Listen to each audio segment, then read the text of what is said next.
Hi there, here's how I made this crinkly, leafy Leafeon tail for an Evolutions cosplay shoot that I recently took part in. To start, I purchased a sheet of faux leather and folded it in half with the outer side facing me. Then with a pencil, I freehand traced the general tail shape that I wanted and cut it out still folded so that I had two symmetrical sides of the tail. Next, I rolled out chicken wire over one of the sides of my tail with what will be the inside of the tail facing me. I flattened the wires out as best as I could, put a weight over it so it wouldn't move around while I was cutting, and then used my wire cutters to clip all around the edges of the tail. Now that I had a lot of open wires sticking out, it was very important that I took those wires and folded them back in as best as I could so I wouldn't get poked while I was wearing the cosplay. If the chicken wire is shifting around while you're doing this, you can either keep a weight of some sort on top of it, or you can place a few dabs of hot glue around the edges of the tail on the wire to keep it from moving around too much. Once I was all done with that, I took the other side of my tail and carefully matched it over the wired side of my tail, outside now facing me. Okay, now you could probably sew it all up if you wanted to, but I hate sewing, so I took my hot glue and starting with the very tip of the tail, I carefully glued down the edges and pressed them down so that it would lay flatly. Be careful here as it is very easy to burn your fingers. What you can do as well is take a non-stick silicone spatula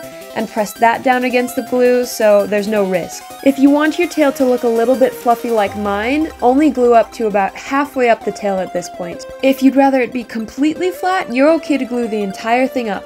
Now I took my paint of choice and tried it out on a test patch to make sure that I liked the color. I personally prefer to use leather paint for projects like these because it is less prone to chipping and it is more flexible than regular acrylic paint. Once I was happy with the color, I took to my tail and starting with a very light coat of paint, I sponged it from the tip of the tail to almost the bottom of the tail, waited for that to dry, and then kept going higher and higher on the tail to get a sort of ombre effect that you see here. And once that was completely dry, I took my polyfill stuffing and filled halfway up the tail to my desired fluffiness. This next part was tricky and I wasn't able to record it, but little by little, I went back to my hot glue and filled up the tail a little bit more with stuffing and then glued a little bit more hot glue down to the sides until I got to the very bottom of the tail and was all done.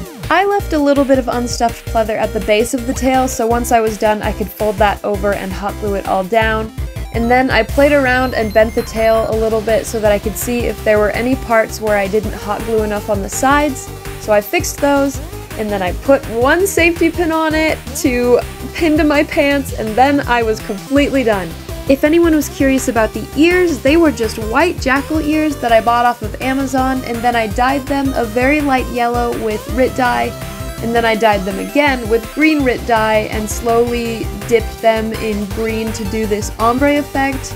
And then I took brown Sharpie to color the inside of the ears, and took a little bit of white fabric paint to make some white leafy lines on it, and that was that. Totally forgot to mention that I also did this little doodad out of the same pleather and used the same method of stuffing and gluing it, except I didn't put any wire in it, and I just eyelash glued it to my forehead. Now I think that's everything, and thank you so much for watching. If you enjoyed this video, please like, subscribe, and comment down below what tutorials you'd like to see next.